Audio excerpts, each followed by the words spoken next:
Hello everyone, আর একটা blog নিয়ে হাজির। ভেবেছিলাম এটা মিনি ব্লগে করব, বাট একটু বড় করেই ফেললাম। তো এই যে আমাদের শ্যুট ছিল কল্যাণীতে। এই দেখো বাড়ি থেকে সেজে আসেনি, এখানে সেজছে।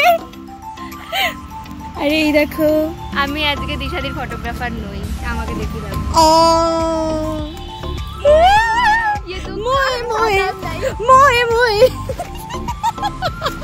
বিয়ে হবে না তোমার?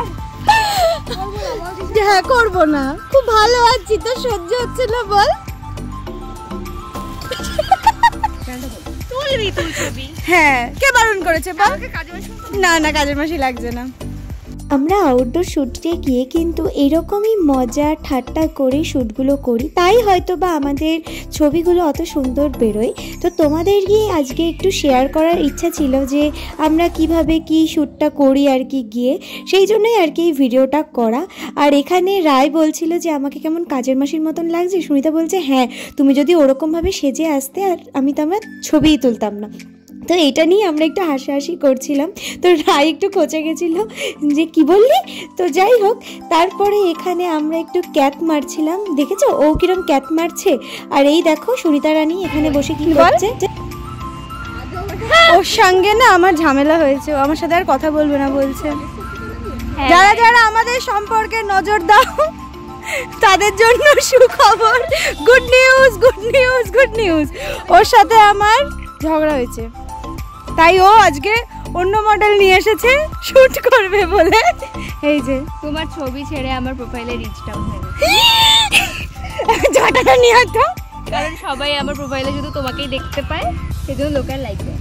এ নিয়ে তো লাঠি মুগুর কিছু আছে, চল তোকে আমি ওইটার মধ্যে ঠুসে ঠুসে মারবো, জানোয়ার মেয়ে। সব শয়তানি করতে করতে ও ক্যামেরাটা সেট করে নিল আর কি।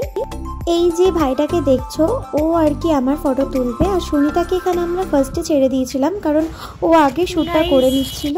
এই যে সুনিতা আর কি ছবি তুলছে, তো ভীষণ সুন্দর ছবি তোলে, তোমরা তো জানোই। কিন্তু এখানে না দেখানো যাচ্ছিল না, কারণ ওই পুরো গাছের ছাওয়াটা পুরো ছবির ওপর পড়েছিল। যাই হোক, এইখানে মডেলও দাঁড়িয়ে গেছে নিজের জায়গায়। আর এখানে সুনিতা একেবারে জঙ্গলের ভেতরে মডেলকে ঢুকিয়ে দিয়েছে।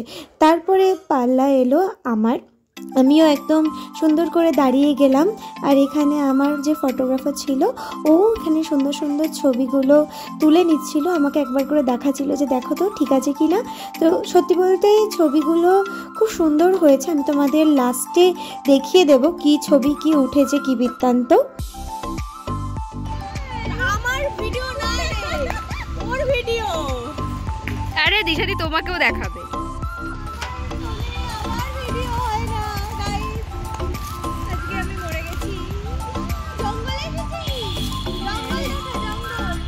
আমি একটু শয়তান গোছর আছি, সেটা তো তোমরা জানো। তো আমি ফটোগ্রাফারকে একদম ভেতরে জঙ্গলে পাঠিয়ে দিয়েছিলাম সুন্দর সুন্দর ছবি তোলার জন্য। আর এই ব্যক্তি সে মানে ভাইটা আমার ছবি তুলছিল বলে ওর হিংসাতে দেখেছো কি অবস্থা, মানে কি বলবো, একটা পাগল। গাইস আমাদের ছবি তুলে দেওয়ার কেউ নেই। আরে হাত নামাও, আর ছবি তুলছে। তো আমরা তিনটে মেয়ে ছিলাম, সেই জন্য ওর মাথা আমরা একবারে চিবিয়ে খেয়েছি। তো আমরা আমাদের তিনজনের কোনো ছবি ছিল না দেখে, সেই জন্য ওকে বলেছিলাম আমাদের তিনজনের সুন্দর সুন্দর ছবি তুলে দিবি। আর আমার আর সুনিতার তো লাগবেই ছবি।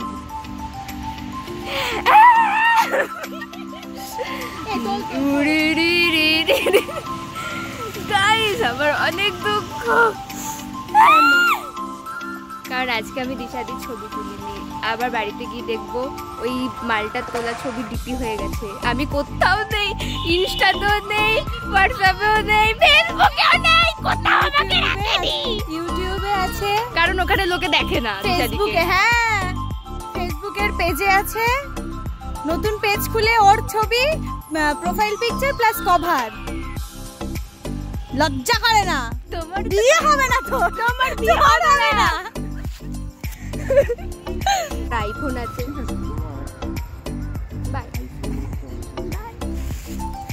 ছবি তোলো। এভাবে আমরা শ্যুটটা কমপ্লিট করেছিলাম। আমি ভিডিও শেষে কিছু ছবি দিয়ে দেবো, আর তোমরা আমার ইনস্টাতেও দেখতে পারবে। চলো বাই।